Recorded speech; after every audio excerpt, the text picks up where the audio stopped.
la nuit s'est rejouée le matin. Mesdames et messieurs, bonjour et bienvenue dans la matinale.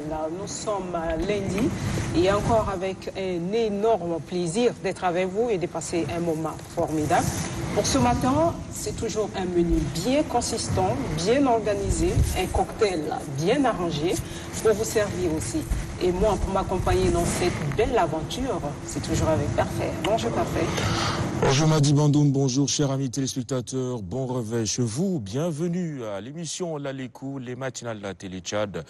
Et comme tu l'as dit Madi, chaque matin c'est un bonheur pour nous de vous servir et toujours vous offrir le meilleur que nous puissions.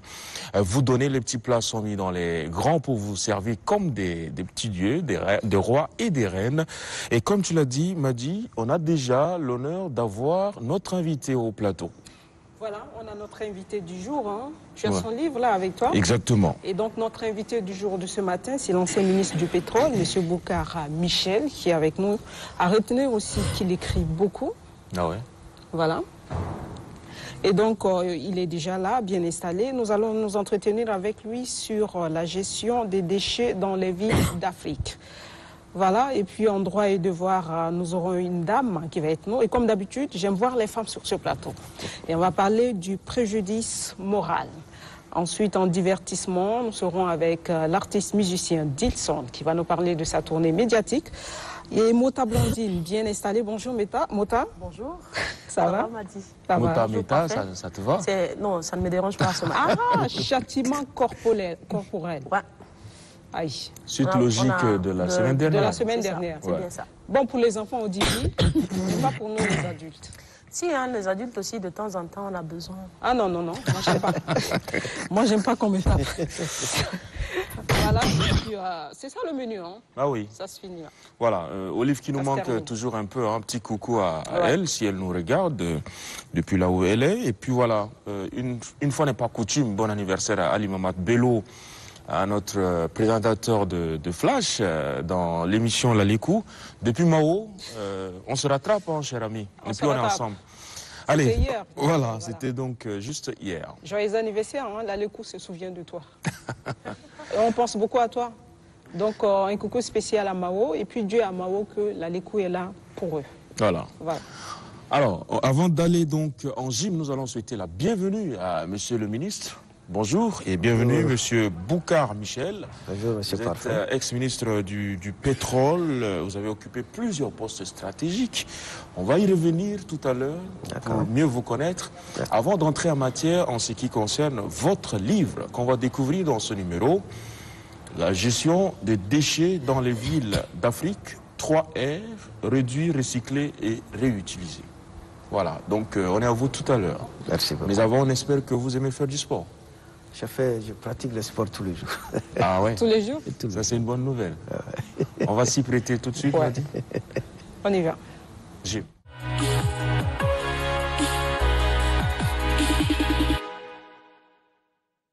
Allez, vous êtes prêts? On s'échauffe, allez, on se tire sur place. Hop, 1, 2, 3. Allez, c'est fini pour la journée. Merci, chers téléspectateurs. Voilà, merci infiniment pour cette séance sportive qui, on espère bien, a rechargé les batteries parce que nous sommes lundi et lundi, c'est pas évident de remettre la machine en marche. Nous sommes là pour vous aider à reprendre tout doucement le rythme. On espère que vous y êtes aussi prêtés à ces quelques exercices, comme la coach m'a dit. Hein, m'a dit. Merci. Hein. Toujours en voie de devenir coach. Hein. Et finalement, tu as accepté. Ah oui. Au début, tu doutais quand même. Hein.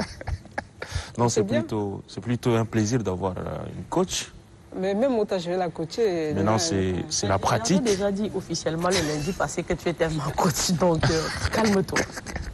J'ai commencé à faire le sport, c'est bien. Merci, Mota. Ouais. Merci, c'est très gentil. Continue de faire le sport. Et je serai là pour te soutenir, pour t'encourager, t'aider à continuer à ne pas arrêter surtout. J'espère bien. Parce que l'important, c'est pas de commencer. Parce que m'a dit te coach. Voilà, juste le jingle, on revient.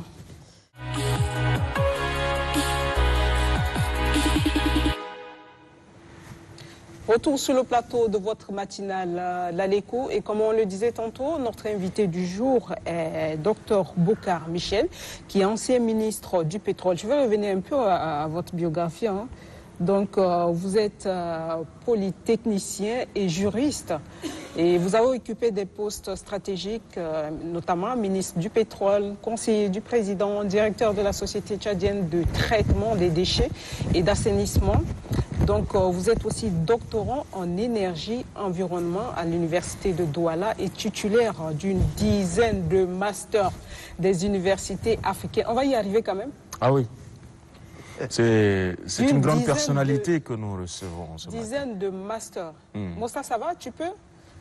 En tout cas, toute la matinée, ce matin... On est à combien de masters? C'est ça en fait la question. Non, tu as cité... Le ministre, il y a une dizaine là. Donc, une dizaine, ça veut dire qu'il va rester avec nous jusqu'à la fin de la lecture. C'est un honneur de vous recevoir sur ce plateau, beaucoup. Honnêtement. Merci, Madi. Et donc, à l'université, est titulaire d'une dizaine de masters des universités africaines et européennes, hein, dont les spécialités aussi variées que le droit, les sciences économiques, le génie énergétique, le pétrole et les mines. C'est vous, hein? C'est bien moi. Vous reconnaissez à travers tout ça? Ça vous ressemble ou pas? Oui, ça me ressemble très bien. Très bien, ça me ressemble. Hein. Ça me ressemble. Alors, avec vous, on va parler de la gestion des déchets dans les villes d'Afrique. Qu'est-ce qui ne va pas dans les villes d'Afrique? C'est vrai qu'on se plaint, mais bon, on commence à s'y plaire, hein, tout ça. Merci beaucoup. Je tiens d'abord à remercier toute l'équipe de l'Aléco. Merci. Et avec certains de vos collaborateurs qui ont eu à travailler avec mon défunt grand frère. Et quand j'entre dans la maison de télévision, ça me fait énormément plaisir. Ouais. Et je pense que votre émission est beaucoup suivie. Et ça réveille même ceux qui sont lourds à se réveiller. Ah ouais. Et quand ils découvrent que sur le lundi, il faut un effort de se réveiller pour suivre. Alors, je vous en remercie. Pour répondre à votre question, on m'a dit, vous savez que Forbes, en 2015, a fait une publication en disant que sur 25 pays du monde, 16 pays sont les plus sales. Et parmi les 16 pays, il y a le Tchad. Le Nigeria, le Mali, le Niger. Et donc, ça peut nous amener à faire une réflexion dans ce sens. Et pourquoi c'est des activités que nous faisons tous les jours. Extraire, produire, consommer et jeter. Donc c'est un processus qui tourne comme ça. Ouais. Et on se dit, qu'est-ce qu'on doit faire? Et les pays les plus riches, un pays est plus riche, c'est quand il produit beaucoup de déchets. Si vous prenez le cas de l'Islande, l'Islande produit 4,45 kg par habitant par jour de déchets. Les États-Unis en produisent 2,25 et l'Éthiopie produit 0,18. Alors le Tchad en produit combien? C'est ça la question. Et quand vous vous promenez dans la ville, vous vous dites, mais pourquoi les autres ont réussi, mais le Tchad ne réussit pas? Parmi vous, peut-être certains ont visité le Rwanda. On a presque les mêmes configurations. Pourquoi on ne réussit pas? Donc, ça m'a amené... Le livre, j'ai commencé à écrire depuis 2016, quand j'étais à Moundou, en tant que directeur général de traitement des déchets. On s'occupait spécialement de la gestion des déchets spécifiques des déchets pétroliers.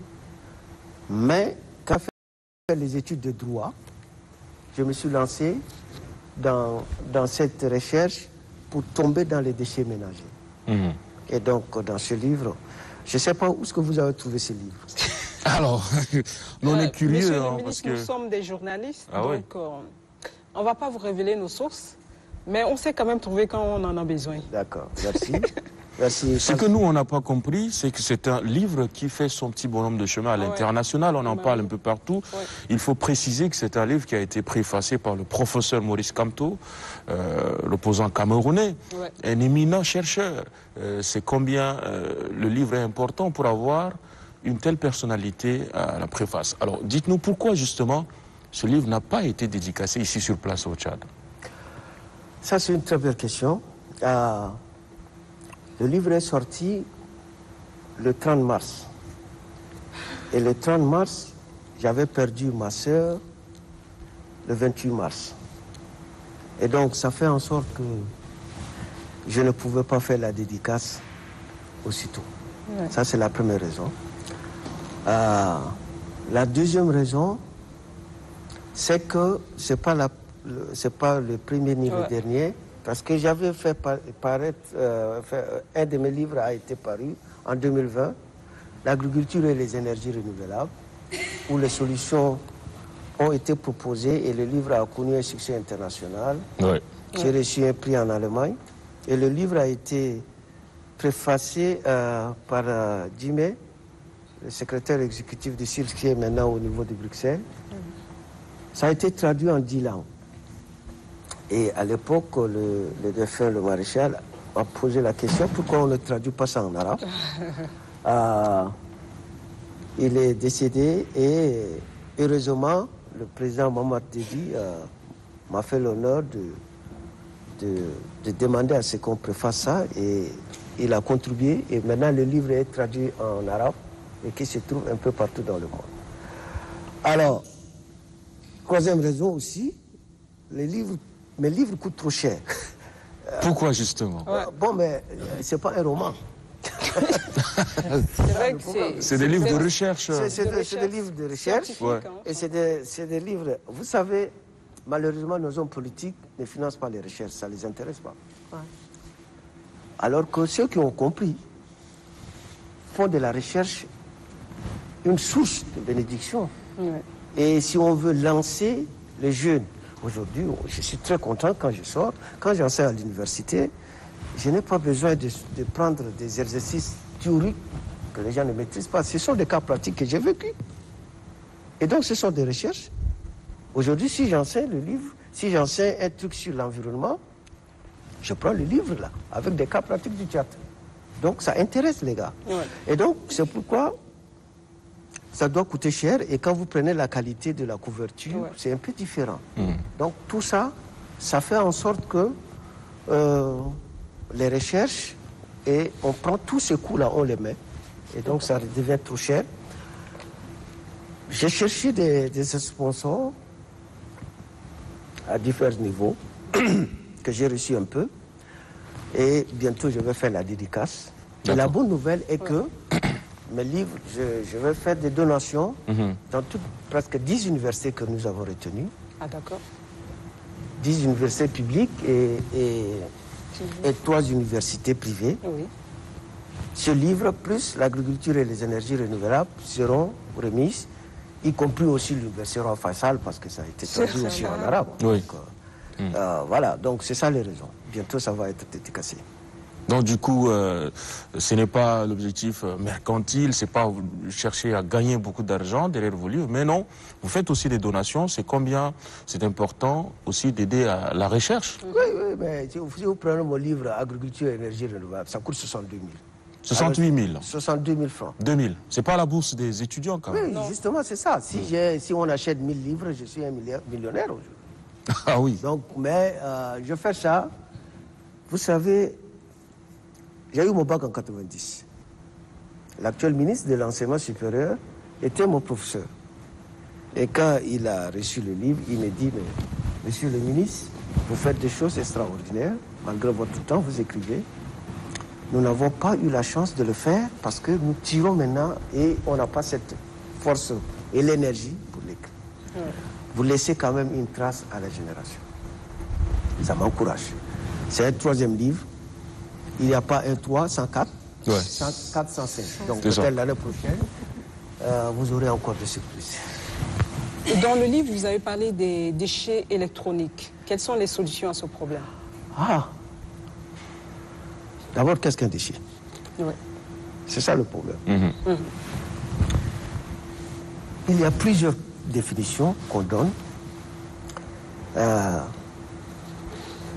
Si vous donnez la définition pour un homme vulgaire, un déchet, c'est d'abord un objet qui n'a pas de valeur économique. Bien sûr.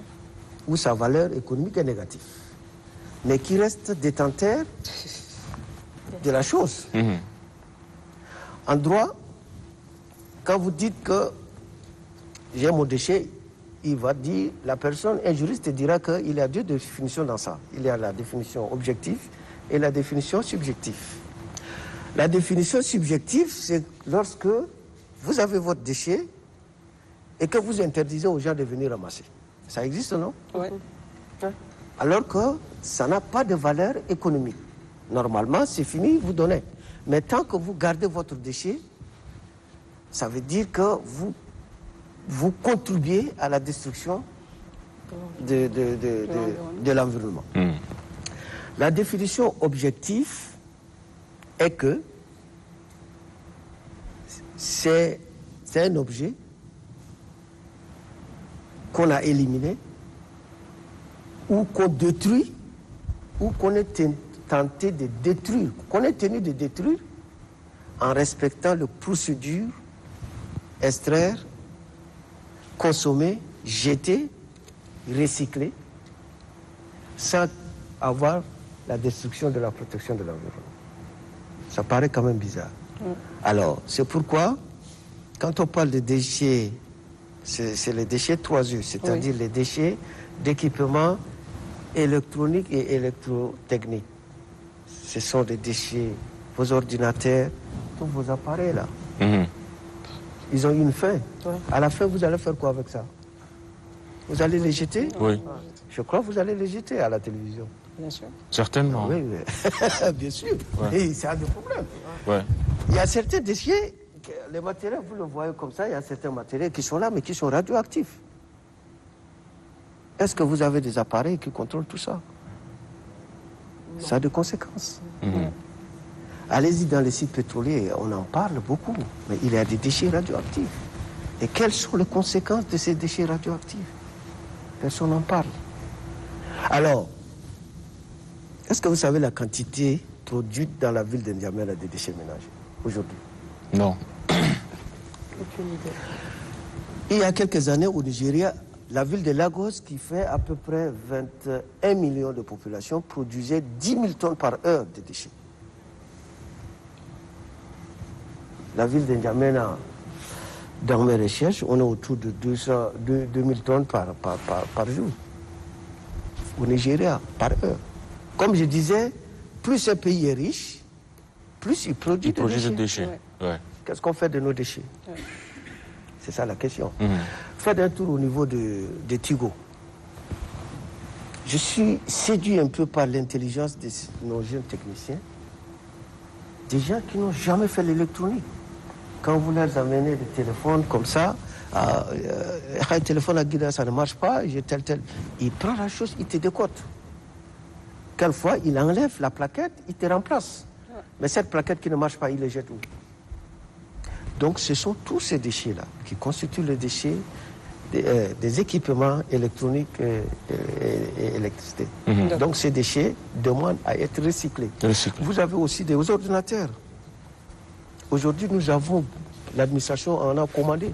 Il n'y a pas un bureau où vous allez où on n'utilise pas d'ordinateur. Bien sûr. On avait commencé d'abord avec les IBM, ces genres, après. Où sont parties toutes ces choses-là? C'est un peu plus que ça. Donc, on doit réfléchir. C'est pourquoi dans ces livres, toutes les solutions sont proposées dedans. Toutes les solutions sont proposées, monsieur le ministre. Vous étiez ministre du pétrole. Vous avez donc été aux affaires, vous avez géré ce ministère qui a sous sa coupe la Société nationale d'électricité. Aujourd'hui, il y a ce sérieux problème-là d'offrir de l'électricité aux citoyens tchadiens. Pourtant, vous essayez d'expliquer que les déchets sont plutôt une solution.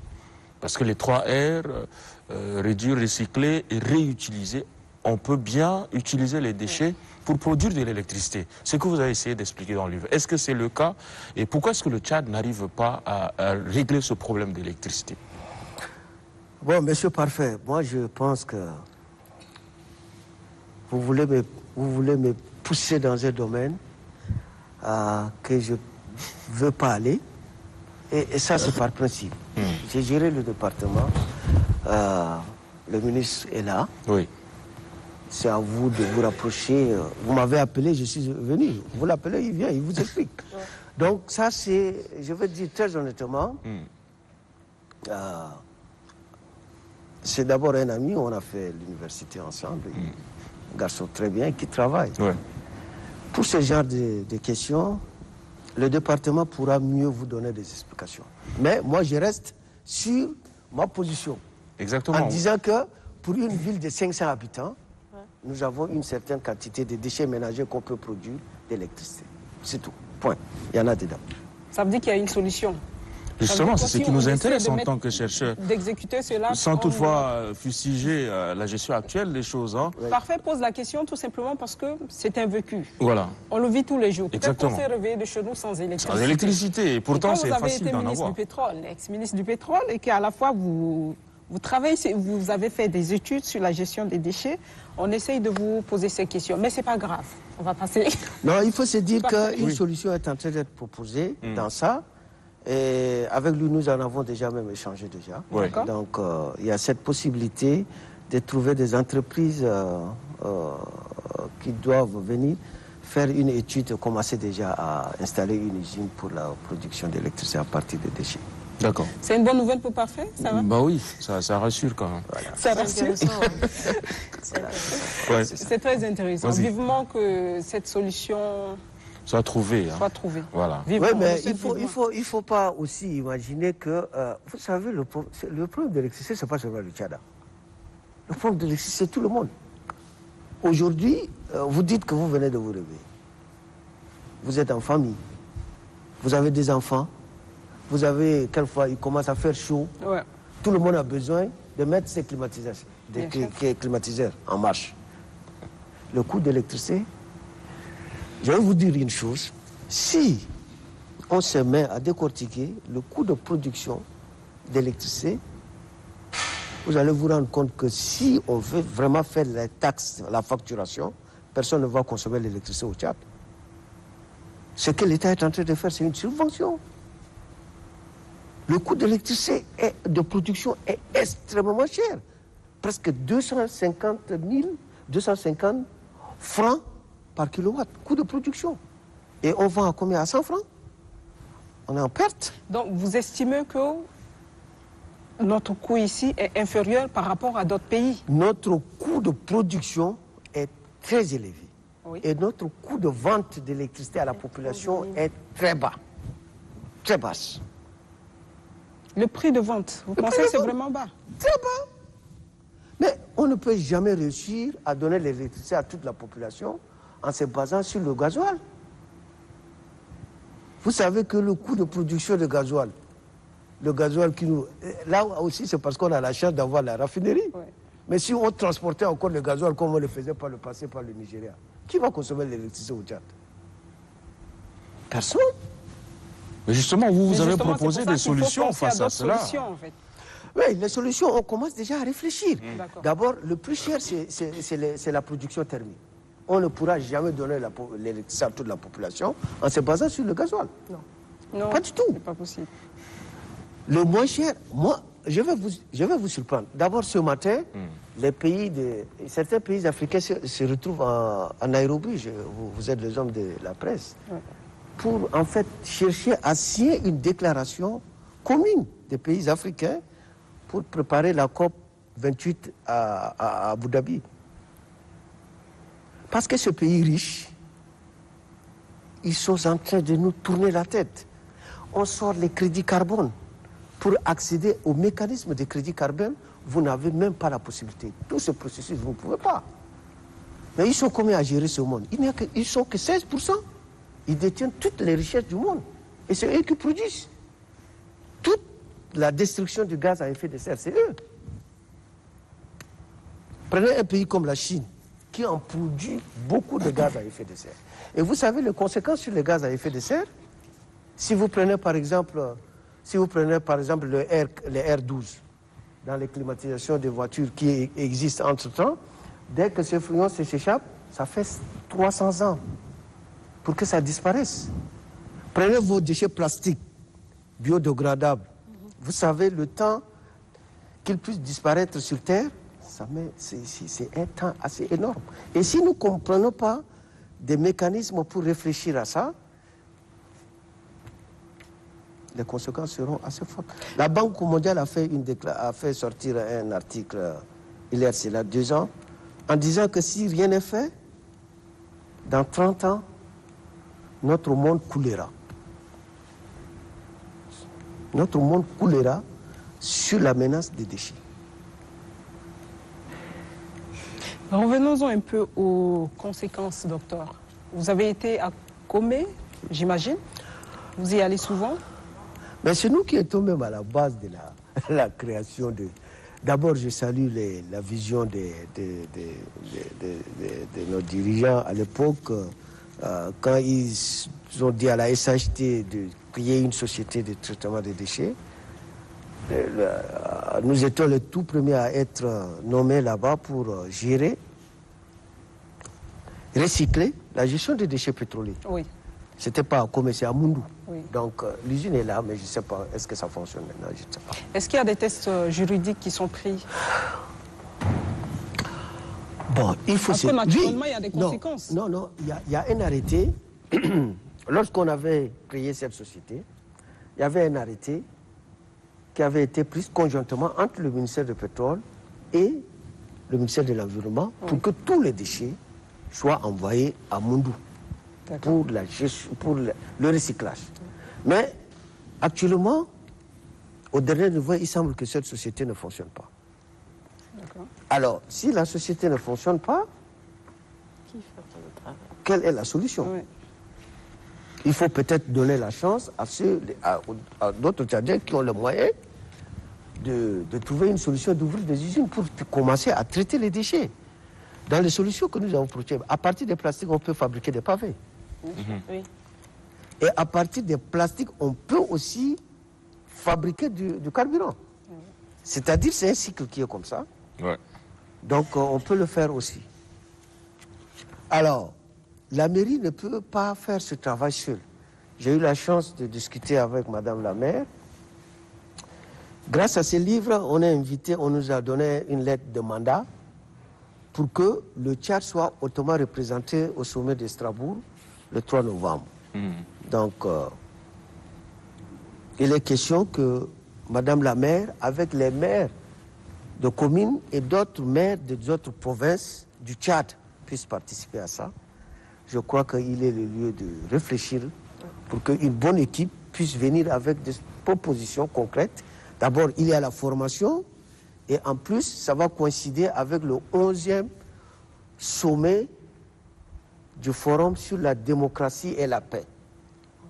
La question, est-ce que la démocratie est-il égale à paix? Point d'interrogation. Monsieur le ministre, pour parler du pétrole concrètement, il y a des déchets pétroliers qui existent, comme un peu partout. Il y a des puits abandonnés aussi. Et vous étiez vraiment aux affaires. Et tout le monde le sait, le pétrole tchadien a mal commencé. Hein. Les dés étaient bipés dès le début parce qu'on n'a pas pris en compte le traitement des déchets pétroliers. Aujourd'hui, qu'est-ce qui se fait pour ne pas que les mêmes erreurs se répètent? Parce que ces déchets, tels que les choses se passent sur le terrain, auront des répercussions très dangereuses sur les populations environnantes. Ça a même déjà commencé. Vous savez, on aime ce pays. Il n'y a aucun Tchadien qui dit qu'il n'aime pas ce pays. Et ce pétrole nous a rendu service parce qu'aujourd'hui, on a quand même des infrastructures, on a beaucoup de choses. Bien sûr. Mais quand on entre dedans, on se rend compte que quelque part, on s'est laissé baiser aussi. Parce que si vous prenez la Convention 88, la Convention 2004, ESSO, à la fin, doit restituer toutes ces installations à l'État. ESSO a foré beaucoup de puits. Mais il y a une grande partie des puits qui ne fonctionnent pas, qui sont arides. Et vous savez, la bataille juridique que l'État est en train d'entrer dedans, l'État a raison. Vous voulez partir, mais les puits, là, vous laissez à qui? C'est ça le problème. Si vous voulez partir, les puits, vous devez quand même les réparer. Parfait, comme vous venez de dire, il y a des conséquences au niveau de la population. Les aspects socio-économiques. Regardez la vie des populations de Logone orientale entre-temps et maintenant. On préfère mieux qu'on soit avant, parce qu'il y a la production de mangue. Maintenant, les mangues ne produisent même pas. Les mangues ne produisent même pas. Ce sont les conséquences de l'environnement, de versement de l'environnement et tout ça. Donc, je crois que on doit réviser nos textes et on doit également regarder comment ces compagnies pétrolières-là, comment il faut faire pour que désormais, s'il y a ceux-là qui viennent, l'aspect gestion des déchets soit vraiment mis sur la carte. Aujourd'hui, SO est parti, on a des tonnes de déchets qui sont restés là-bas. Et comme je vous disais, il y a des déchets où, pour le faire disparaître, il faut 4 siècles. Ouais. C'est ahurissant quand même quand vous dites ça. C'est sérieux que ça, parce que j'ai quand même... Je connais une famille d'amis d'enfance qui habitait la région où on produit l'uranium au Niger. Et malheureusement, toute la famille a été attaquée par le cancer. Donc je pense que la plus grande est décédée il y a juste quelques jours là. Et il y a un autre qui survit encore, mais qui est médecin, et à la fois, il va partir d'un moment à l'autre. Donc combien de fois c'est difficile? C'est pour vous amener à dire que nous aussi, on risque de faire face à ce problème d'ici quelques années, parlant de la Non, on ne risque pas, on fait face à ça. Il y a encore, sur le site pétrolier, il y a des déchets radioactifs, que les gens n'en soulèvent pas le problème. Et vous savez, quand on parle de déchets radioactifs, regardez le scandale qui s'est passé en Union soviétique à l'époque, avec la destruction de quoi là? Il y avait une centrale qui avait été détruite, une centrale radioactive. Et toute la population a été attaquée par le cancer. Ouais. Donc c'est un peu sérieux. C'est sérieux. C'est sérieux, oui. Merci beaucoup, Monsieur le ministre, Monsieur Michel Boucard, de nous faire entrer, même si on n'a pas eu assez de temps pour découvrir cette immense œuvre, gestion des déchets dans les villes d'Afrique, 3R, réduire, recycler, réutiliser, valorisation, pour la production d'électricité et autres applications, livre préfacé par Maurice Camteau à l'édition L'Harmattan. Ouais. Bientôt la cérémonie dédicace. Nous, on est impatients d'y assister, tellement c'est une source, mais de beaucoup de recherches quand même. Merci beaucoup. Merci. Vous serez invité et je vais faire une cérémonie de dédicace, jumelage dédicace et remise de dons. D'accord. Voilà, donc le livre serait disponible aux jeunes chercheurs et puis aux entrepreneurs. Oui. Et ceux qui ont de l'argent dans ce pays peuvent maintenant commencer à acheter ces livres et mettre ça en application. Oui. Voilà. Parce que c'est une source aussi de richesse qui est inexploitée. Merci beaucoup. Vous restez avec nous. On va parler de toute autre chose avec Mota Darnas Blondie. Il n'y a pas de problème. Vous voulez bien? Il n'y a pas de problème. Merci. Merci. Jingle.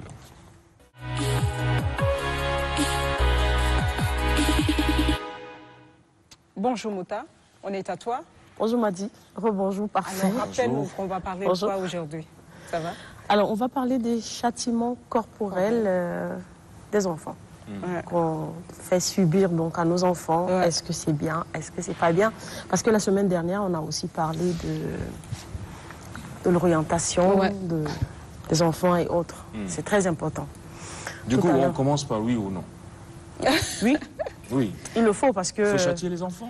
Il faut bien les châtier. Oui, mais avec de la manière. Oui, mais... Conditionné quand même. Oui, c'est conditionné. Il y a le main. Tout à l'heure, Madi disait, est-ce que même les grandes personnes, on les châtie? Oui, il faut bien les châtier. Qui aime bien, châtie bien. Les grandes personnes? Oui. On peut te châtier là où tu es là? Bah oui, on se châtie sans se rendre compte. Hein. Mota? Bah oui, je suis sérieuse. Là. Je suis sérieuse. Hein. On te châtie souvent à la maison, sans que tu te rendes compte, mais c'est pour Toi te ramener... Toi qui te châtie? Attends, est-ce que je suis obligée de te dire qui me châtie? Mais je ne comprends pas une personne qui est assise et qui se donne la liberté de se faire châtier. Oui, bah, tu sais qu'il y a des choses que tu peux faire comme ça. Quelqu'un va se réveiller de la maison, que ça soit à côté, la personne va venir te châtier. Hein. Châtier, c'est quoi? C'est te pincer, te tirer l'oreille, te tirer les cheveux, te donner des gifles. Faire des remontrances. Voilà. Bon, pour les grandes personnes, c'est avec un peu de manière quand même. Bon, mais c'est toujours le Quel châtiment. genre de femme es-tu? Je suis en train de me poser la question. Quel genre de femme? Pourquoi? Si tu veux Pourquoi bien, tu me poses la question? on revient au Il semble sujet, qu'en après Afrique, il y a des femmes qui aiment se faire taper. Donc voilà, Ah je ne non, sais pas si tu fais partie l'Afrique- de cette race de femmes. Non, l'Afrique, on a toujours dit que la femme comprend, pour femme, on l'éduque à sa manière. L'homme avec qui on veut vivre, on éduque l'homme à sa manière. Donc, c'est des châtiments. De l'homme comme la femme, on essaye de se châtier pour vivre ensemble. Bon, On est en train de Madi- parler de Madi châtiment est- corporel. Madi est vraiment direct. Oui. Toi, tu es plutôt indirect. Je pense que tout... Non, elle est tout- en train de tout- me tourner en fait. Voilà, tout tourne Alors autour que du le sujet est bien châtiment. précis, on Le a parlé de sujet est précis, châtiment corporel. corporel. Voilà, donc c'est Mais elle est en train de les m'emporter enfants. ailleurs, c'est pour ça que Il faut appuyer les enfants. On parle des enfants. Allons-y, parlons-en. Vas-y. Voilà. Alors, on châtie nos enfants parce qu'on se rend compte, je vais toujours encore prendre des exemples assez datés, parce que entre-temps, on nous frappait pour nous ramener, on nous frappait pour nous faire comprendre Ouais. ce qu'on ne veut pas comprendre C'est ça. ou ce qu'on ne doit pas faire mais qu'on fait. Mais là, il y a pas longtemps qu'on a changé de manière de châtier nos enfants. On ne les tape pas fort comme on a l'habitude de le faire avec des bâtons, avec des serpents et autres, mais on les châtie. On tire les oreilles, on te donne un petit gifle, une petite gifle. Après, on peut par exemple te brimer, ne pas te donner ce que tu aimes. Tout ça, c'est le châtiment. Mais on passe toujours par ton corps, hein, parce que quand on te pèse, ça te fait mal. Après, ça te laisse des bleus. Ouais. Je suis sûre que vous châtiez vos enfants à la maison, sauf que vous ne voulez pas le Mais faire savoir. naturellement, non, naturellement. Moi, je dis que je suis pour Tu es pour, qu'on c'est bien. tape un enfant quand ça ne va pas. C'est Mais il bien. faut le faire avec de la manière. C'est-à-dire, ne le fais pas avec de la méchanceté pour corriger un enfant. Tu le corriges parce que tu cherches à le mettre sur un droit chemin. C'est qui Bien est dit. naturel pour une mère, pour un Voilà. père. Mais quand tu le fais par méchanceté, il faut brimer les enfants, peut-être les blesser. Non, ça c'est horrible. Ça, il ne faut pas. Mais Il faut il y a, pas. il y a Donc, des que parents... le message soit clair, en fait. Il y a des parents qui ne châtient, qui ne corrigent pas les enfants tout le temps. Mais quand ils sont dépassés, en fait, la colère aidant, Ouais. tu peux blesser ton enfant, tu peux faire du mal à l'enfant. Et c'est là où il ne faut sans pas en le venir. vouloir. Il ne faut pas en venir. Sans le vouloir. Ouais. Mais donc, quand c'est comme ça, automatiquement, quand l'enfant fait des erreurs, il faut corriger. Ouais. Si tu es là, tu corriges. Si tu n'es pas là, que la personne qui est là à la maison avec les enfants puisse corriger ces enfants-là Naturellement. pour éviter que ça puisse s'aggraver. Parce que quand ça s'aggrave, on dit, mais bon, j'ai tellement supporté qu'aujourd'hui, je vais finir avec toi. Mais finir avec l'enfant, après, c'est lui donner des plaies, après, c'est de lui crever pas l'œil, lui casser le pied, Ouais. la main et tout. Après, c'est nous encore, en Bah fait, oui, c'est nous, les qui mamans, souffrons on va en souffrir pour encore. Bah oui. nous en occuper, pour qu'ils puissent retrouver la santé. Il y a des personnes qui, j'ai l'habitude de dire, hein, avec les enfants restés, les maltraitent Ouais. pour dire que c'est pas mon enfant Ça, c'est et pas comme beau. je m'en occupe, il faut bien que je les châtie avec des lames de gilette, avec parfois de Ouais. couteaux, De mais l'eau on- chaude. de De l'eau l'eau chaude et chaude. tout. Et on fait vraiment du mal aux enfants. C'est pas bon. C'est des choses qui ne méritent pas. Non. On peut bien corriger nos enfants, on peut bien les réorienter, mais sagement, poliment, sans faire trop du mal à nos enfants. J'ai aimé ce que tu as dit. Alors, moi Et pour c'est- ça, hein, tout à l'heure, on se voit. Tout à J'ai l'heure, aimé ça. on va voir une dame juriste Oui. sur ce plateau. Oui. Peut-être qu'on va la poser Des questions pour savoir. Voilà, des questions. Mais est-ce que tu as essayé de voir du côté juridique? Est-ce qu'il y a des, Il y a des textes Parce qui qu'aujourd'hui, protègent les voilà, on a vu des cas où les juristes se sont vraiment ont pris l'affaire en main pour poursuivre les parents. On a donc la journée même de l'enfance, le Voilà. 16 Oui. juin, qui est dédiée. Et c'est parce que ces juristes-là ont fait ce travail pour arriver à ça. Et comme tu l'as dit, hein, moi je ne suis pas juriste. Donc tout à l'heure, quand la bonne dame va être là, elle saura mieux vous expliquer pour que vous compreniez. Mais on nous a fait savoir, déjà nous, qu'on ne doit pas faire ceci. Les On ne doit enfants, pas on le taper les doit. enfants. On de les ça, tape pas à de ça, de l'école. ça. Ouais. Et tout, donc ça fait qu'aujourd'hui, on peut s'asseoir avec nos enfants et discuter. Quand ça a des choses qui ne marchent pas, l'enfant te dit, non maman, on ne dit pas ça. Ça, Oui. avant, on n'a pas le droit. Ouais. Tu es qui pour venir t'asseoir à côté de ton père, à côté de ta mère, pour dire, maman, tu ne me dis pas Mais ça. c'est trop de liberté. On vous donne trop de liberté. Mais c'est bien. La liberté, Non, ça c'est trop. permet à nos enfants d'être dégagés, de s'exprimer, de... Ils s'estiment vouloir- tellement ils sont contents de dire tout ce qu'ils pensent. Moi, je suis Après, assez traditionnelle un peu dans la quand tête. tu veux dire par quelque chose, dis, maman, je vais appeler le numéo vert. Après, Ah oui. Après, c'est qui vont venir t'apprêter pour te châtier, comme tout à l'heure, je Appelle. disais. Hein. Appelle. On châtie les Tu grandes vas personnes. quitter la maison. Tu vas quitter la Mais non, maison, c'est mais on la- te dit que c'est- c'est sa maison, c'est la maison de l'enfant. Parce que toi, tu es parent, l'enfant n'a pas demandé de venir. Hein, donc, La la maison appartient à l'enfant. Et c'est toi, le parent, qui va chercher où aller et laisser l'enfant rester là. J'ai hein. voulu que C'est tu très viennes, mais que tu compliqué. sois sage. Monsieur le ministre, vous êtes aussi un père. Peut-être que vous avez votre point de vue. Oui, je suis un père, donc il faut se dire que le monde évolue selon le rythme. Ouais. Nous qui avons grandi, nous avons reçu une éducation qui est autre chose. Complètement. Nos enfants d'aujourd'hui, ce n'est pas la même chose. hein. Non. Mais ils sont tellement intelligents Super. que vous ne pouvez pas imaginer qu'un enfant, nous quand on mangeait avec mon papa et avec les oncles, on attrape la tasse, Ouais. on Ils mange, finissent de manger. Tête baissée sur Ouais. tête Tête baissée, baissée, et si c'est la viande, On ne parle pas non tu plus. ne prends même pas la viande. Oui. Tu es là comme ça, de la viande, tout le monde mange après. Et il dit, bon, allez-y. Là, tu peux, si tu as la chance, tu vas trouver un morceau. Oui.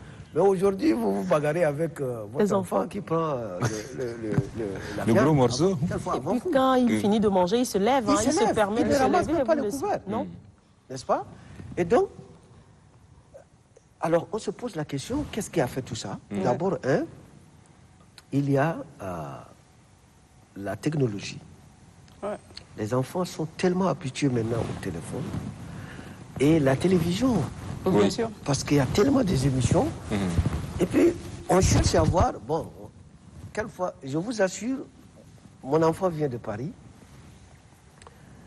Ma belle-mère a dit, bon, cette année, il faut que l'enfant vienne passer les enfants viennent passer les vacances. L'enfant est arrivé là-bas. Mais ce que l'enfant me dit, quand il téléphone, tu ne peux pas imaginer. Alors que, je dis à sa maman, mais si cet enfant-là vient là, je vais le fouetter. Ah, c'est clair. En Afrique, c'est permis, mais pas là-bas. Et puis, Oui. et puis, je me suis permis un jour de lui dire, mais toi là, si tu fais pas attention, dès que tu arrives à l'aéroport, je vais te taper. Il dit, je vais appeler la police. Ben voilà. Donc ça là, Oui. il a eu cette idée là-haut, Ben oui. n'est-ce pas? Ouais. Et donc c'est pour dire que vraiment, le châtiment, oui, mais quelquefois on est dépassé. Ouais. On est dépassé. Et aujourd'hui, on a renforcé les textes juridiques Ouais. qui fait en sorte que... Qui protègent les enfants, Qui ouais. protègent les enfants. Ouais. Rien qu'un enfant, il prend le téléphone ou bien l'UNICEF est là, mais toi le père, tu vas faire comment? Mais pour ma part, je continue. Si ça arrive, je fouette. Il ne faut pas lâcher. Bien Voilà. fouetté. Il ne faut pas. Mais maintenant, le phénomène, c'est il y a des répercussions au niveau même de l'enseignement. Ouais. Le fait de ne pas taper les enfants, ce n'est pas une bonne façon. Ouais, À ils sont l'école trop libres. primaire, Hein. on frappait les enfants. Mais maintenant, quand on frappe un enfant, C'est nous, parents, même, qui Ouais. parlons les- pour... les parents, Les oui, parents donc- interviennent. Ouais. Donc c'est pas normal. Moi, je suis enseignant. Je frappe mes enfants. Je les frappe. Pas aussi violemment, quand Pas même. aussi violent. Non, mais attends, quelquefois on se bat. Ce sont mes enfants, je les frappe. Tu sais, moi je suis du Maï Kibi. On tape les enfants avec le bâton, où est le problème? Mais oui, hein. Oui. C'est vraiment Et avec le encore bâton, avec hein. mes parents, je prends le bâton, je frappe. Oui. Mais, il n'est pas arrivé de casser les bras. Non, on tape Non, l'enfant ça va. pour corriger. Donc on ne, on ne fait pas du mal à l'enfant comme ça. On a un Kinki à la réalisation, Balamto. J'espère qu'il ne tape pas ses enfants avec Ah le non, bâton. Balamto va taper. Hein. Ouais, Balamto, C'est il l'éducation tape, moi, qu'il je a connais. reçue. Mais qui ne se permet pas aussi de nous taper avec les bâtons, parce que c'est lui Bon, qui nous vous les gère. femmes, quelquefois on tapait, mais maintenant c'est un peu compliqué. Non, non, nous les femmes, non. Maintenant, on risque la prison. Oui, oui, maintenant là. Non, avant on tapait bien. Après, on Les tapait. femmes. On Moi, prend la j'étais, femme, Les vacances à on tape Bongo. la femme, on le prend et J'étais on allée à l'amène même 5 au fleuve. kilomètres de la ville de Oui, on Bongo. l'amène au fleuve. On lui Pour donne un l'eau, on camp. le fricote. Ben oui, pour un camp d'immersion, mais le monsieur, il a tapé sa femme jusqu'à j'étais restée là en train de pleurer. Oui. J'ai dit aux gens, mais levez-vous, il faut l'arrêter. On me dit, on ne l'arrête pas parce qu'il a marié la femme là. Mais on te frappe copieusement. pas seulement te frapper. Si vous êtes au bord du fleuve, on te prend, on t'amène au fleuve. Ah, monsieur le ministre. Je te frappe. Quand tu soulèves, je te frappe.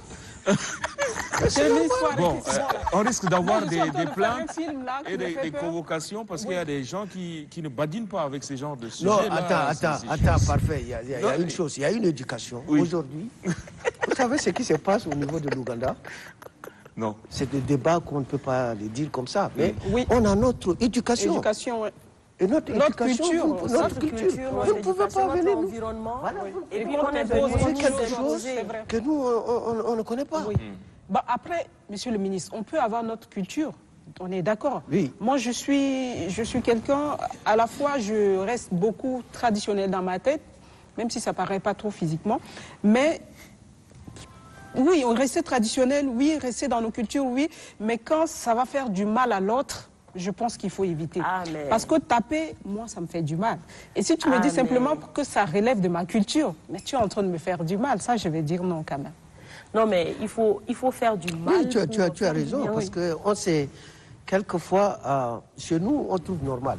Oui. Mais quand je viens chez vous, ce n'est pas la même chose. Non. Ça, Voilà, c'est donc Non. il faut... Donc on respecte en fait la culture, et on respecte l'éducation, l'environnement. On peut respecter la culture, oui, mais quand ça enfreint au droit de l'autre, bon, il ne faut pas que j'en Parce parle aussi. parce que chez nous, par exemple, tu as un enfant. L'enfant, quand l'enfant grandit, l'enfant commence à courir, l'enfant est pour tout le monde. Ouais. Oui. Il appartient à la Même société. chez nous, Voilà, c'est un quand peu il partout, fait hein. une Ouais, faute, ça, c'est quand pas- il fait une faute, il ne faut pas que c'est le père qui le frappe. Non, Toi-même, on peut tu le frappes. corriger, ouais. Mais aujourd'hui, ça n'existe pas. Oui. Tu frappes, on dit, pourquoi tu as tapé mon enfant? Je Ouais. t'ai demandé. Le père viendra. Oui, et puis ça crée beaucoup de problèmes. Non, c'est à se demander, est-ce que sur le plan de l'éducation, il ne faudrait pas encadrer cela? Parce que En fait, officiellement, est-ce que c'est permis? Parce que certains maîtres continuent à appliquer cela, mais ils ont des problèmes avec des parents. Ils ont des parents, ils ont Voilà. des problèmes avec des parents. Il faut que nous, parents, même comprenions que si l'enseignant arrive à châtier ou à corriger mon enfant, c'est parce que mon enfant, à un moment donné, a dérangé, a dérapé et qu'il faut qu'on le ramène sur le droit chemin. Combien nous-mêmes on trappe nos enfants? L'enseignant à la maison, il a des enfants, il corrige ses enfants. Donc il faudrait qu'on accepte. Ce qu'on ne doit pas accepter, c'est de blesser ces enfants-là, leur faire trop mal. Mais corriger pour arranger, moi je trouve Pour ramener au droit chemin. c'est juste. Après, c'est la juste. limite Après, qui on est dit compliquée, aussi, hein, parce que en levant la main sur l'enfant, on ne sait pas ce qu'il peut avoir. On peut essayer d'être gentil, Mais les enseignants, mais avec moi, un petit parfait, coup, on peut casser un œil quand même. Moi, parfait, je veux te dire qu'en dans les années 90, 12 par là, tu venais à l'école, on te frappe normalement avec des Bien sûr. chicottes, comme je dis. Mais hein. on Tu nous peux a avoir des frappés. bleus, tu peux Bien avoir sûr. des traces, des chicottes, mais tu n'as pas le droit de te plaindre parce que tu as fait quelque chose qui n'a pas plu. Maintenant, nous, on se dit que ça ne se fait pas. Parce que quand tu tapes l'enfant, c'est tout de suite les droits qui sont là, c'est tout de suite la police qui te rappelle à l'ordre et tout. Et on ne veut pas. Mais c'est quand tu as l'enfant dans ton ventre que tu es seul à le porter ou à la porter. Mais quand ça sort, et comme tout à l'heure monsieur le ministre disait, quand l'enfant a 3-4 ans, c'est l'enfant de toute une communauté où on peut corriger pour éduquer ça. D'accord. Ouais. Merci beaucoup, Mota Darnas Blandine, pour les faits sociaux aujourd'hui. Châtiment corporel, sujet assez complexe quand même. Assez complexe. Ça reste discutable jusqu'à preuve du contraire. Il n'y a pas de souci. Monsieur le ministre a sa position aussi. Merci beaucoup, monsieur le ministre, d'être passé nous faire entrer dans les méandres de votre chef-d'œuvre en gestion de déchets dans les villes d'Afrique. Et on lui souhaite très bon vent à ce livre. Merci à tous les deux. On va prendre une pause, m'a dit. Voilà une pause. Merci, Puis, monsieur. ensuite, la réponse. Merci. Retour sur le plateau de votre matinale d'Alékou après cette pause musicale. C'était dit tout à l'heure, Dieu ne dort pas. Et voilà, nous nous retrouvons encore en divertissement, cette fois-ci avec un artiste musicien, Ditson. Bonjour et bienvenue, Ditson. Bonjour. Comment vous allez?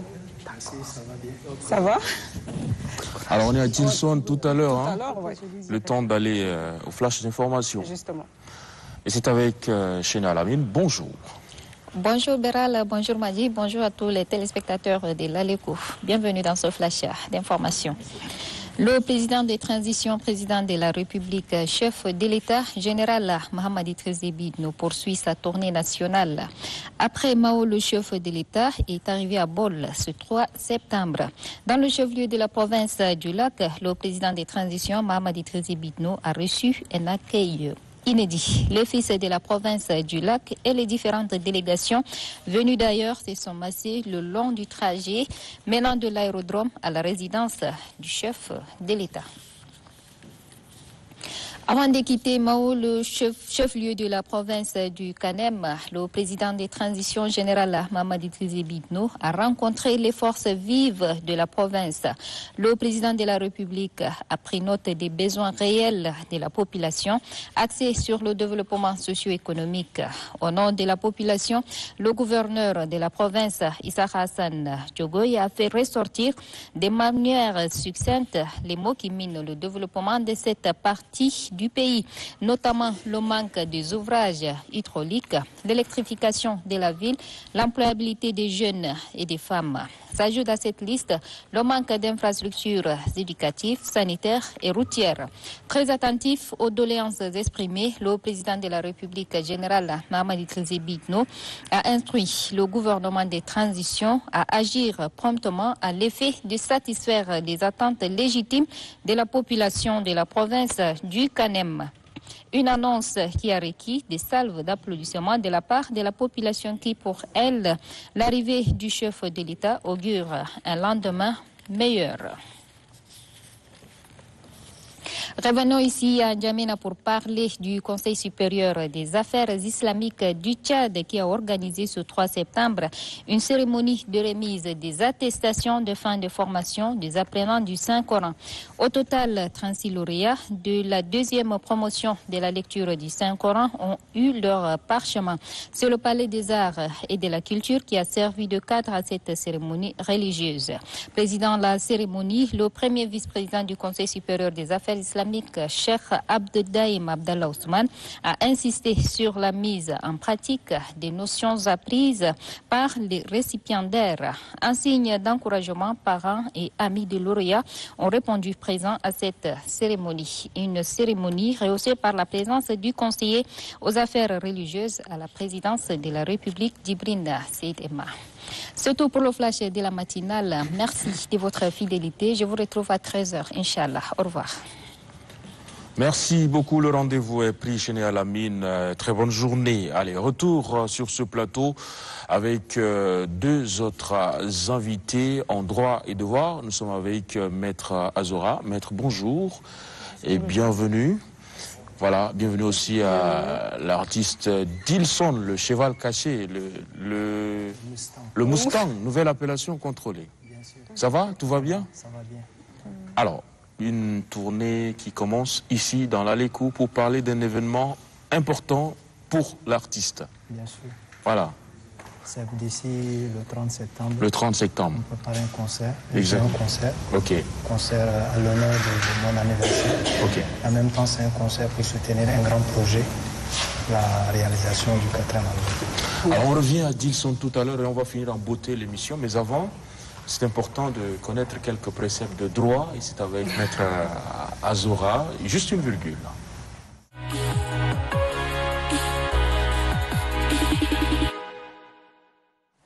Et voilà, nous sommes avec Maître Azora Bettel. Bienvenue. Hein? Merci. Vous allez bien? Très bien, merci. Et le droit, comment il se porte? Vous avez l'impression qu'on respecte le droit ou non? C'est un peu difficile à dire. C'est un peu difficile. Oui. Ça veut dire qu'on ne respecte pas, ou on respecte beaucoup.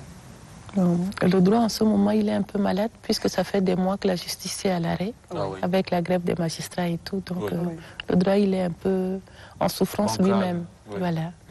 Bon, on vous souhaite une bonne guérison. Vivement la reprise Merci. Des activités que les magistrats reprennent, parce qu'il y a beaucoup des affaires qui attendent sur leur table. Tout à fait. Oui, les magistrats souhaitent aussi être entendus sur beaucoup de sujets. Alors, on leur souhaite d'ici là d'arriver à une solution qui serait acceptable pour les différentes parties et qui serait soulageant pour les justiciables qui attendent depuis longtemps. Tout à fait. Nous pensons particulièrement aux gens qui sont en prison en ce moment. Oui, c'est quand même un retard. Bon, avec vous, on va parler du préjudice moral. Qu'est-ce qu'on peut entendre par cela? préjudice moral. Alors, déjà pour parler du préjudice tout court, le préjudice c'est une perte subie. Une perte subie à l'occasion d'un dommage. Le dommage est un fait brut. Ça peut être un accident, ça peut être la perte d'une marchandise. Voilà, c'est un événement brut, un fait brut, le dommage. Donc le préjudice est la conséquence d'un dommage. Et lorsque survient un dommage, ça peut donner lieu à tout un éventail de préjudices qui peuvent être des préjudices, le préjudice corporel, le préjudice matériel, le préjudice moral dont nous avons à parler ce matin, par exemple. Donc pour en revenir au préjudice moral, on l'appelle très souvent le pretium doloris, c'est-à-dire c'est le prix de la douleur. En droit québécois, on parle du solatium doloris, c'est-à-dire le soulagement de la douleur. Donc le préjudice moral, c'est le prix en fait de cette perte qu'on subit, mais de cette souffrance morale. Voilà, en un mot, comment est-ce qu'on peut définir le préjudice moral. D'accord. Voilà. C'est assez vaste, comme concept. Là, par exemple, dans le cadre de cette grève-là, pour revenir un peu à l'actualité, même si ce n'est pas là le sujet, est-ce que, par exemple, c'est un préjudice moral aux magistrats, la grève qui s'est passée? C'est un préjudice pour tout le monde, pas que pour le magistrat. C'est un préjudice pour tout le monde. Parce que vous avez peut-être quelqu'un qui attend en prison d'être jugé. C'est son droit d'être jugé. Malheureusement, du fait de la grève, cela est retardé. Et il reste indéfiniment en prison. On dit dans notre jargon que la liberté, c'est le principe. La détention, c'est l'exception. Donc si quelqu'un est détenu, ça doit être de façon exceptionnelle. Mais qu'il ne puisse pas être jugé, qu'il ne puisse pas être situé sur son sort, quelque part, c'est un préjudice aussi. Donc c'est pour ne citer que celui-là, par exemple. Madi, tu comprends maintenant? Je comprends maintenant, mais moi, c'est pour revenir un peu à notre sujet de tout à l'heure. Vous nous avez un peu suivis? Je vous ai suivi d'un air très amusé. D'un air très amusé. Vous voulez peut-être parler du châtiment corporel. Préjudice à l'enfant, quand même. Bien sûr. C'est un traumatisme à l'enfant.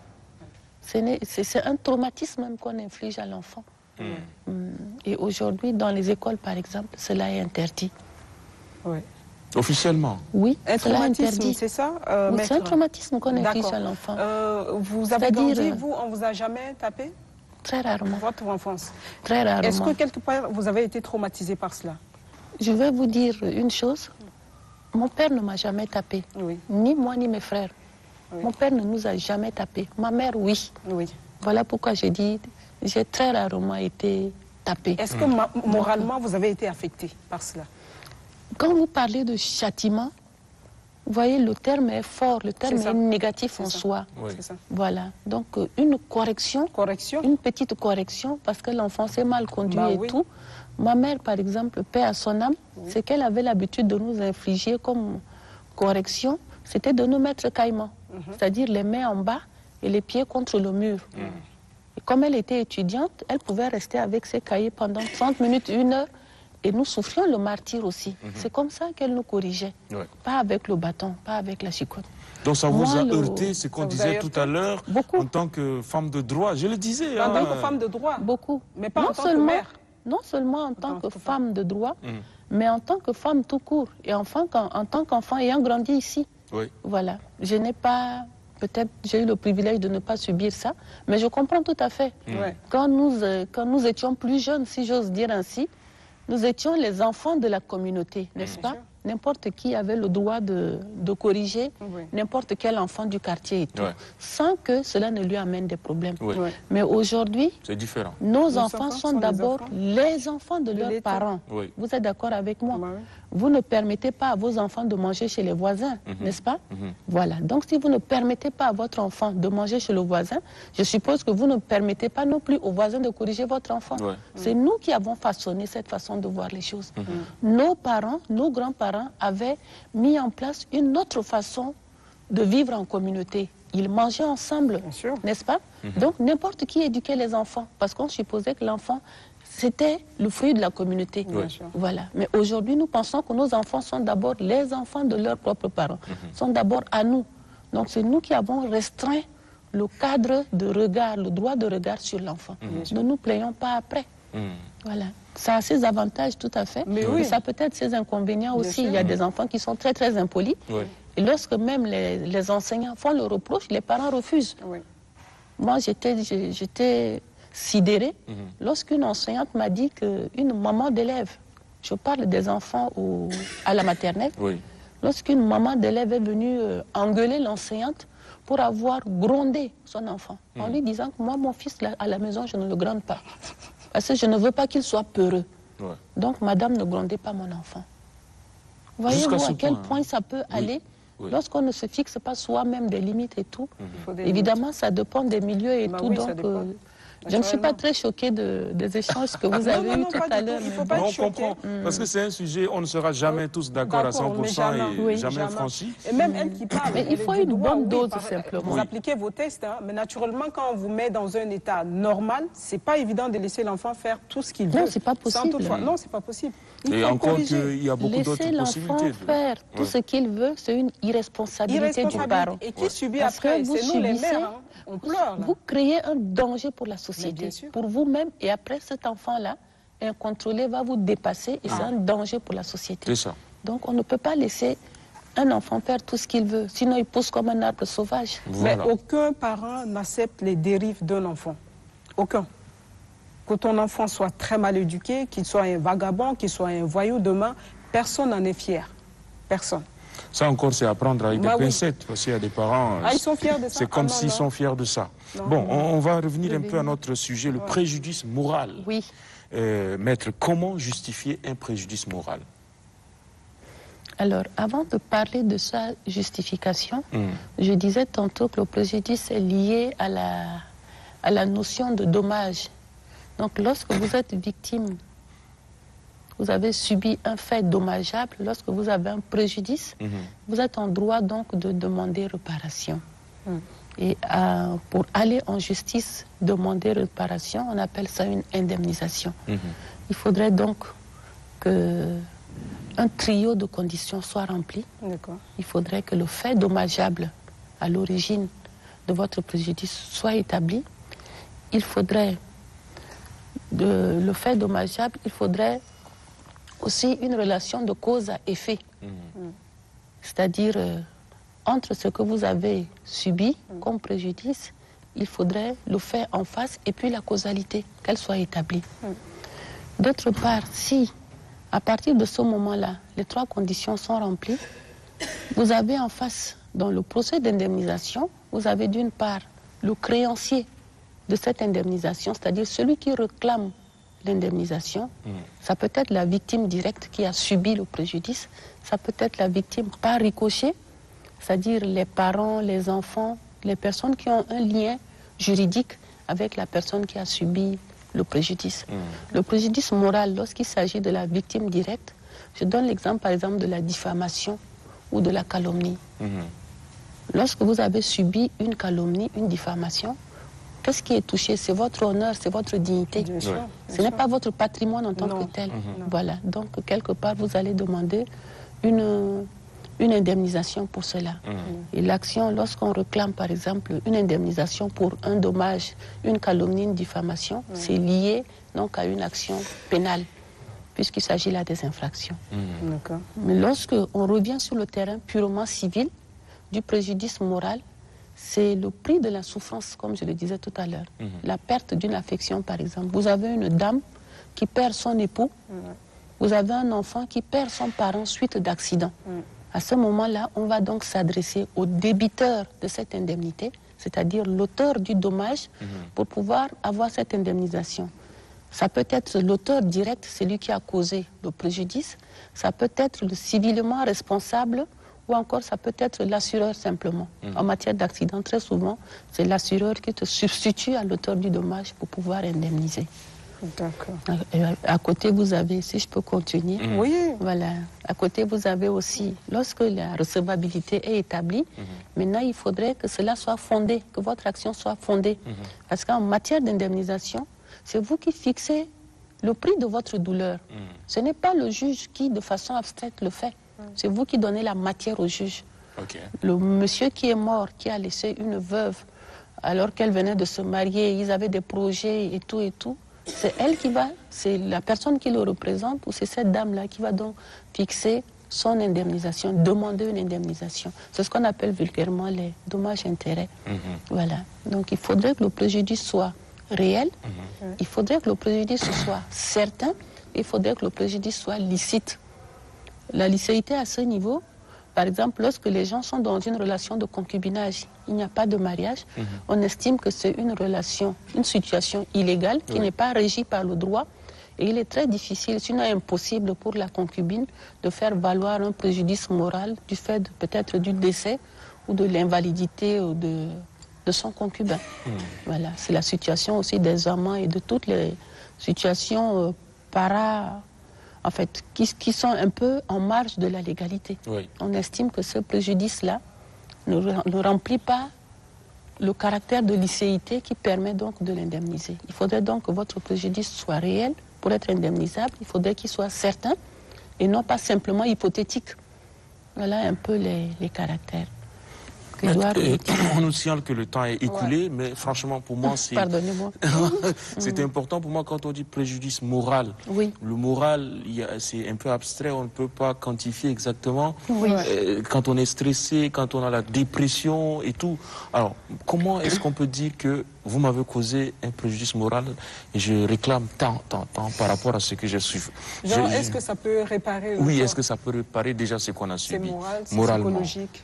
Le regard qu'on peut porter sur l'indemnisation du préjudice moral, ça peut être un regard éthique, comme certains auteurs d'ailleurs, la doctrine comme on dit dans notre jargon, tout comme ça peut être un regard social.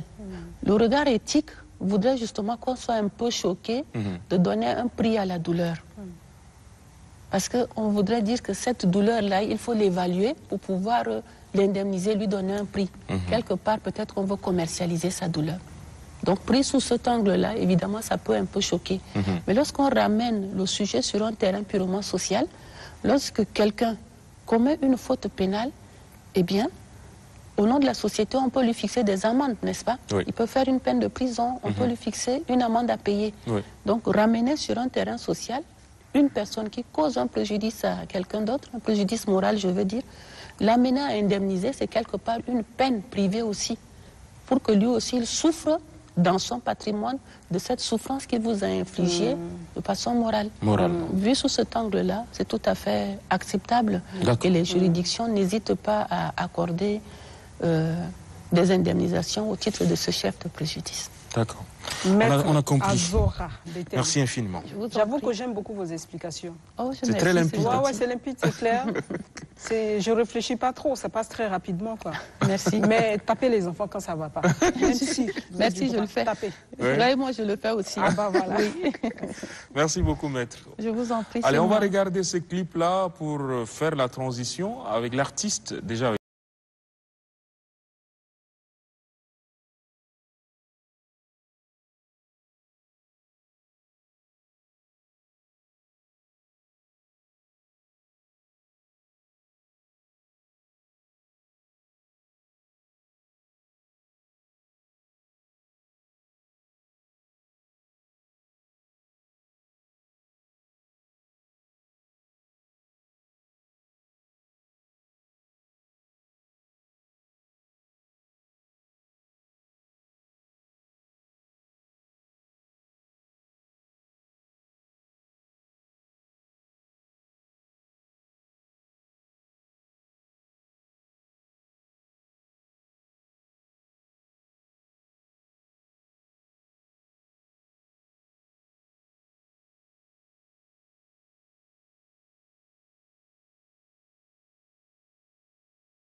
Voilà, Terminus, Dilson, le prince Aouzou. Dommage que je n'ai pas une très belle voix, sinon j'allais continuer. Tu allais l'accompagner? C'est un très beau clip. Le 30, tu auras l'occasion. Oui. En tout cas, ça fait l'unanimité autour de ce plateau. Ouais. Même Maître Azor a aimé le clip. Clip de haute facture. Très contente. Ah ouais. Très beau clip, hein, Dilson. Félicitations. Moi, j'ai aimé. Magnifique. On peut continuer à chanter un peu? Bien sûr. Oui, on y va. On y va. Ouais. Terminus, terminus, mon terminus. Kan fakarti zamana makio, terminus. Matiseini Michilke, terminus. Kan fakarti no plus beau moment maki, terminus. Matiseini Michilke, terminus. Kan fakarti caresse tendresse anana, terminus. Matiseini Michilke. En tout cas, c'est clairement un lover qu'on reçoit ce matin. Dilson qui n'est plus à présenter. Ouais. Vrai mélodiste, hein, depuis une bonne dizaine d'années déjà, qui nous fait danser. Et Dilson, bienvenue sur ce plateau. Comment se porte l'artiste déjà? Merci. L'artiste se porte bien. Le cheval est encore en forme. Ouais. Il est prêt pour la course du 30. Voilà, donc le cheval est debout. Parlons-en. Maître a demandé tout à l'heure, le 30, c'est où, comment on peut venir? Maître est intéressé. Hein. Ah oui. Le concert c'est le 30 septembre à l'hôtel Chirabel de N'Djamena, situé sur l'avenue Pascal Yoadim Nadji, non loin de Pili Pili, restaurant. Rond-point double voie. Ouais, à partir de 19h. Il y aura des artistes invités, mais je serai toujours là sur la scène pour mettre les Dilsoniques à l'aise. Waouh! Wow. Ça promet alors comme événement? Ça promet, c'est un grand événement parce qu'il faut toujours relever les défis. Quand je te donne une année de plus, il faut que toi aussi tu puisses quand même honorer cette année en travaillant plus. Donc cette année de plus là, le niveau de la scène, l'expérience scénique, tout ça, ça va changer. Voilà. Ça sera donc c'est à l'occasion de l'anniversaire? À l'occasion de l'anniversaire, mais c'est un concert organisé pour soutenir le projet, c'est-à-dire l'album, le 4e album qui arrive. L'album est déjà en cuisine au studio et il faut des moyens pour pouvoir finaliser. Donc c'est un concert pour pouvoir finaliser ce projet. D'accord. Alors Dilson qui nous a habitués à des grandes scènes, donc ça n'étonne pas que ce soit dans un hôtel quand même assez huppé de la capitale, l'hôtel Chirabel. C'est dans le beau jardin de l'hôtel Chirabel, devant la piscine. Voilà, donc il y aura l'eau bien fraîche, tout et tout. Et le jardin aussi un peu large. Il y aura un peu d'espace, il y aura du vent. Voilà, et le son. Il y aura de la bonne musique. Inch'Allah. De la bonne danse aussi. Oui. C'est toute une équipe. Il y a des danseuses, danseurs, il y a des instrumentistes professionnels qui sont là, des chanteurs, des choristes et tout. Et moi aussi, pour remercier Dieu d'une année de plus, je vais chanter ces jours-là. Ça serait la vraie scène. D'accord. Ça promet donc on va faire le déplacement. Inch'Allah, votre présence est vraiment souhaitée. Même la présence de Maître Adora aussi. Ah, il faut que Maître soit là. Oui. Je suis née en septembre, moi aussi, alors. Donc, tous les natifs de septembre sont invités. Parce que le 30, donc, c'est pour clôturer, fêter ensemble. Le message à Ali Mamad Bello, les natifs de septembre, sont invités. Voilà. Donc il faut qu'il soit là. Alors Dilson, tout de même, le message est plus que passé. On invite tous ceux qui nous regardent à sortir massivement le 30 à Chirabel pour applaudir cet artiste de talent. Mais on revient quand même à l'album. Et surtout, parce que tu parlais de maturité et tout, à quoi doit-on s'attendre? Parce que Dilson nous a habitués quasiment et uniquement à chanter l'amour. Est-ce qu'il y aura d'autres sujets? Oui, je chante l'amour. Pour dire sur 100%, le 70% c'est l'amour. Mais toujours, il y a des chansons qui parlent du social, qui dénoncent certains comportements, tout et tout. Dans l'album Monde Méchant, il y avait les chansons comme Diangue. Voilà, ça critiquait certains comportements, comme vous parlez tout à l'heure du châtiment. Voilà, on dénonçait un peu certains comportements de nos mamans, de nos chéris. Dans Diangue, on dit Dian WhatsApp, Dian Facebook. Voilà, discussion, messenger, et puis il y a que ça note de horte. Donc, c'est pas seulement que de l'amour que Dilson chante. Maintenant, sur le 4e album qui arrive, il y aura trop de travail digital à faire parce que nous sommes en train d'entrer dans une ère du digital. C'est le digital qui domine. Nous avons évolué avec les albums à cassette, les albums à CD. Maintenant, cette fois-ci, il faut le digital, vendre maintenant l'album en ligne, le streaming, tout ça. Donc, nous cherchons coûte que coûte à atteindre une barre des nombres de followers bien montés sur Facebook, sur la page, pour pouvoir accueillir cet album. C'est pourquoi nous commençons déjà par les médias, tout. Et je tire aussi chapeau à l'émission La Lécou qui est aussi bien streamée. Donc ça marche, ça s'annonce bien. Ah ouais. Merci beaucoup, en direct là, en streaming déjà, il y en a qui nous suivent sur Facebook. Donc un petit coucou à eux, c'est important. Nous sommes à la pointe de la technologie. C'est l'occasion de féliciter la direction. Ça, c'est du bon boulot, ce qu'ils font. Et puis voilà. Moi, j'ai envie de poser une question à Ditson. Pourquoi vous chantez en lingala? Maintenant, la tendance, c'est qu'on avance plus, ou on demande plus aux artistes d'être un peu, qui s'identifient un peu à leur culture. Vous, c'est vrai que vous chantez en arabe, en sara, en gambaï et tout. Non seulement vous avez emprunté le rythme congolais qui est la rumba, en plus vous chantez aussi en lingala. Pourquoi ce choix? À la base, il y a une chose que les gens ne comprennent pas. En fait, l'Afrique et la musique même, elle est universelle. Et si nous venons déjà au Cameroun, nous allons trouver un peu le bikoutsi qui ressemble un peu au dala tchadien. Nous allons trouver un peu au Congo le zokela qui ressemble au saï tchadien. Et notons que le Tchad fait partie des pays bantous.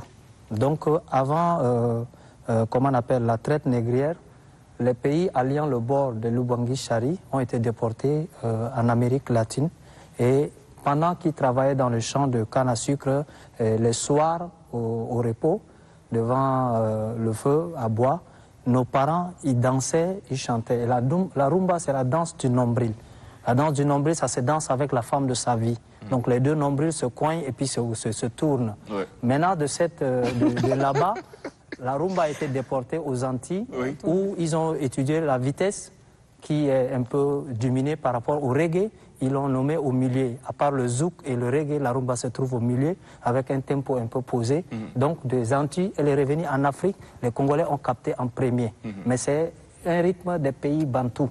Il y a le Tchad, la Centrafrique, le Congo, les deux Congos, le Gabon, l'Angola. Belle explication, Dilson. Là, on comprend que... Chanter maintenant en lingala, c'est pas forcément parce que c'est une langue congolaise, tout et tout, mais son identité est dans la langue. Un Libanais peut chanter en sar, mais on saura comment il chante. Ça serait différent. Un Tchadien peut chanter en lingala, mais il ne peut pas chanter aussi comme un Congolais qui chante en lingala. Donc on utilise ces langues pour passer le message.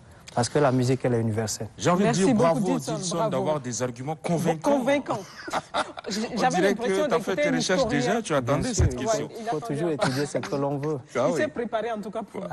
Merci Dilson, très bon concert le 30. Voilà, septembre à Chirabel. Entre 2000 francs. 2000 francs, c'est pas beaucoup. Voilà, donc merci infiniment. Le 30, on sera là. Merci. Bon retour à Balamto. Ah, et notre réalisateur. Ouais.